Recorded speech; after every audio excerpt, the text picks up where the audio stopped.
Yo, what's up guys? Thank you for watching another video. Today we're going to be installing an AEM standalone ECU and dash on my 2006 Mitsubishi Lancer Evolution. I currently have all the parts over here. Actually, this Eclipse is also running an AEM standalone ECU and dash, as you guys can see. So you kind of get an idea of what we're doing. Honestly, it changes the car drastically as far as going from an analog to a digital dash and just having more features with the AEM ECU. We have the CD7 AEM dash itself. Let's see, this thing is huge compared to the DSM one. Look at that. And of course we have the main piece to the puzzle, which is the ECU itself. By the way guys, this is for off-road use only. Anyways, besides that, we also have the boom slang jumper harness. Now this is a very important piece because AEM no longer offers the Evo 9 jumper harness for the cars, unfortunately. This company, Boom Slang, actually came through and pretty much offers the solution for all of us. So if you're going to be doing the AEM standalone ECU, then you're going to be needing this jumper harness specifically from Boom Slang. So there's that. And we also have the remainder of the sensors. I'll go over this with you guys later. This is probably the hardest part of the install, just having all this stuff wired up. I did on the DSM, but it was not easy to do, to be honest. But it's very possible to do. I'll be showing you guys how to do it, a quick overview. And hopefully from there, if you're interested in getting one, I'll also link the products in the description for you guys to check out, just in case you want to do this to your Evo 8 or your Evo 9. Does it even fit? Actually, never mind. It doesn't even fit in the trunk, so I'll just put it in the back seat. All right, this down. By the way guys, I do want to give a huge shout out to the guys over at Into the AEM. As you guys know, as car enthusiasts, we tend to spend most of our money into our cars. I've gone through the whole situation where I was like on a ramen noodle budget and stuff like that, and I wouldn't really buy clothes. I would use clothes from I still have clothes from high school. So I tend to basically cut expenses as far as anything that doesn't have to do with cars.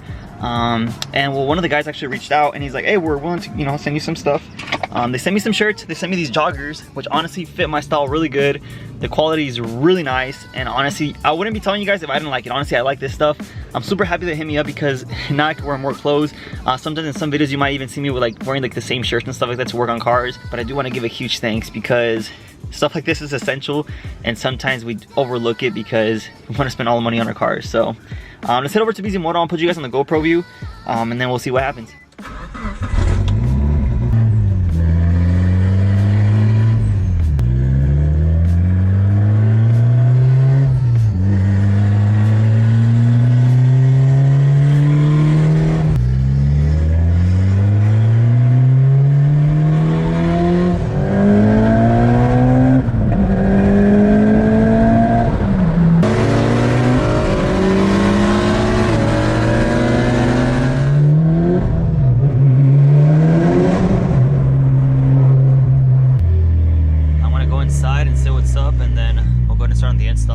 Alright, so we are currently inside the BZ Moto warehouse facility.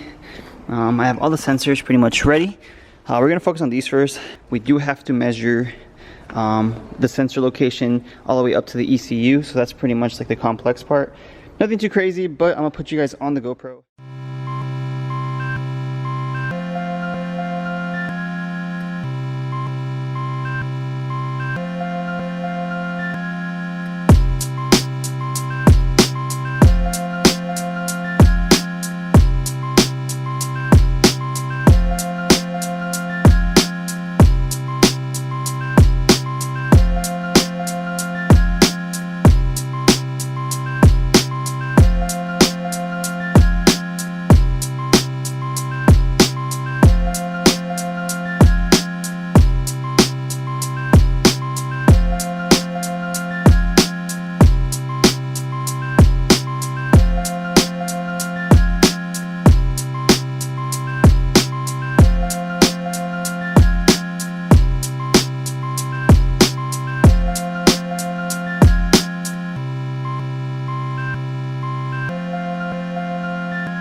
this harness was made from scratch, we're now ready to pretty much loop it inside the car. I'm gonna give you guys a quick explanation of what's going on. It's a little bit tricky, but once you kind of grasp the concept, it becomes a lot easier. So this has all the pigtails for all the sensors that are gonna go in the engine bay. This harness is then gonna be fed through the hole in there. And once the harness is pretty much inside, I have to cut it to spec and basically hook up this. This is a DTM12, which then hooks up to your jumper harness right here by boom sling. After you hook it up to the boom sling jumper harness, you hook this portion of the jumper harness into your OEM connectors with the wiring harness, and this is going to go on the AEM Infinity ECU. So that basically gives you signal from the pigtails of the sensors in the engine bay all the way into the ECU. So that's how it reads it.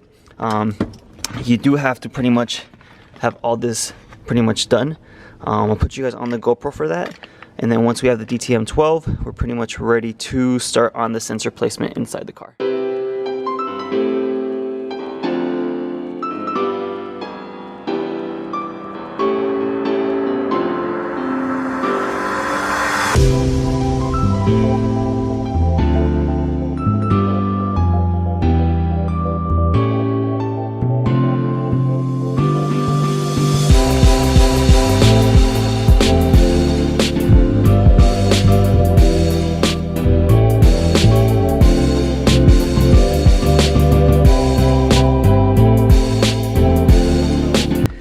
Like I mentioned before, this is going to go where the old ECU went. The connectors from the OEM harness are basically going to go in here. So we're going to have to find the ECU down there somewhere. But first I'm going to go ahead and jump ahead and basically start on the sensor placement up front, which includes the map sensor, boost controller, all the fluid pressure, so oil pressure, fuel pressure, and then we can move on to the ECU. And then right after that we can go ahead and start on the fun part with the dash. This thing's huge. This is a CD7 option. The DSM has a CD5, so it's slightly smaller, so this should be a lot bigger. As you guys can see here, I have the flex fuel sensor set up. I might have to remove the pipe to get the IAT in there. And then for the oil pressure, I'm gonna have to go down by the oil filter housing. The map sensor is gonna go somewhere back here, and the fuel pressure is also gonna go back here. Boost control is gonna be somewhere down here. Alright guys, so all the sensor placements are done. We have the flex fuel, we have the IAT, we have the map sensor back here, we have the fuel pressure sensor down here, and we have the oil pressure sensor down there by the oil filter housing. Alright guys, so now that the sensor placement is done, I'm gonna go ahead and find the OEM ECU and pretty much install this Infinity real quick.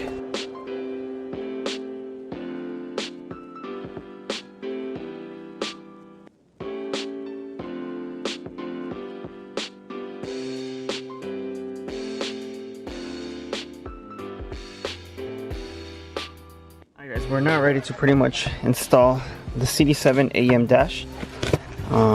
Luckily, I don't really have to make any type of template thanks to Raw Power Motorworks.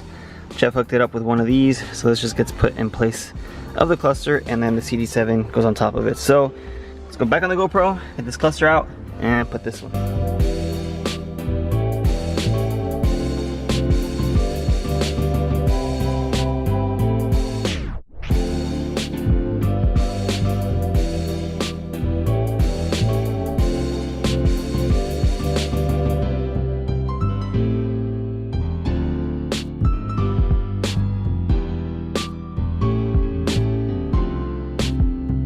Let me show you guys the dash setup. Came out super clean, so you guys can see. You could actually see the lights. This thing's way bigger than the one in the DSM. The thing I can't see is the AEM logo, unfortunately, but it is a pretty solid setup. Alright guys, so BZ's pretty much gonna go ahead and pretty much reprogram the car. Unfortunately, because it's a new ECU, the old tune by 5150, which made 400 horsepower, 400 torque, is going to be deleted. Which means we're going to have to tune the Evo all over again, which I feel kind of lazy about considering that it's pretty much on the same setup. If I was to tune the car again, I would want to go like bigger turbo, bigger injectors, bigger fuel pump, you know, bigger piping, and pretty much modify it. So I really don't know what's going to happen next, but I'm going to go ahead and let BZ pretty much put the base map on there. Alright guys, and that's pretty much it for the install of the AEM dash and standalone ECU. Let me give you guys a quick look at the dash real quick. Let me turn on the car. Let's see. Okay, So first thing that happens is you get that little thing right there, your option of picture. So I chose the Evo with the Race Legacy logo. This is the Aventador, Lamborghini Aventador style.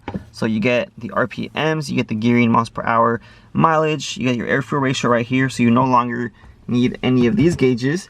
Your fuel amount, your water temperature, so your coolant, the boost that you're running, ethanol content, so it's currently E79, and your oil pressure. You do have the option to touch these buttons on the side right here, and it changes the layout, like a couple of readings. And if you go to this page, it shows you, more detailed stuff. The only thing that's bad about this is that I need a new tune, and I kind of didn't want to because it's still in the same setup, so I'll be pushing like 400 again.